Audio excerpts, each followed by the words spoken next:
Welcome, Emma. Thanks for talking to us today about sustainability in the supply chain. My pleasure, Shanks. It's an exciting topic to be talking about. So what is sustainability in the supply chain? Well, supply chains are everywhere and we encounter them every day, whether that's as a consumer or we're managing one. 70% of Scope 3 emissions also are driven through the supply chain. So naturally, it could be one of the biggest levers we have to increasing sustainability. A sustainable supply chain is when we start thinking about being more efficient across the whole value chain, from sourcing raw materials through to delivering our product to the customer.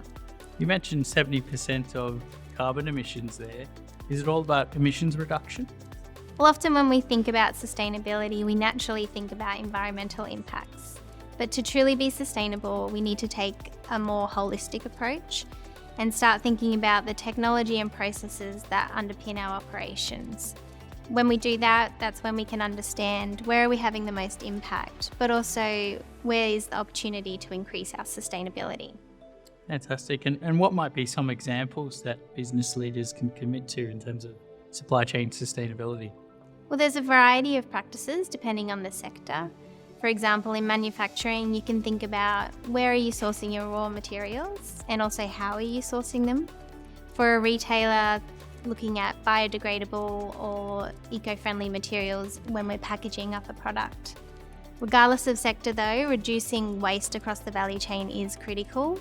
So inventory optimization activities or being more efficient around working capital can be a good lever in terms of increasing sustainability. Sounds like a compelling case. As a CEO, what are some of the motivating factors that might drive one to pursue the path of investment around sustainability? Business leaders will recognise that being sustainable is all about being more efficient. So when we start driving greater efficiencies in our operations, we will inherently lower our carbon footprint. Using economic factors to drive sustainable outcomes is what I'm calling sustainability by stealth. So we have an imperative right now to do what we can, where we can, and why not use your supply chain to do just that? Globally, we also know that we're falling behind, and inevitable regulation will come that will force businesses to act where they haven't been acting soon enough.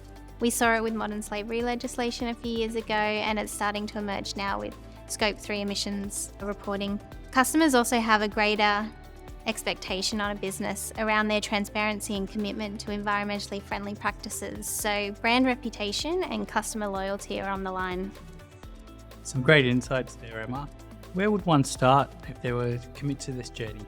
Well, sustainability is becoming much more of a priority for our clients. So at Trace, we're encouraging businesses to look at 3 key focus areas: operational excellence to drive waste reduction, Scope 3 emissions reduction, and circular economy opportunities.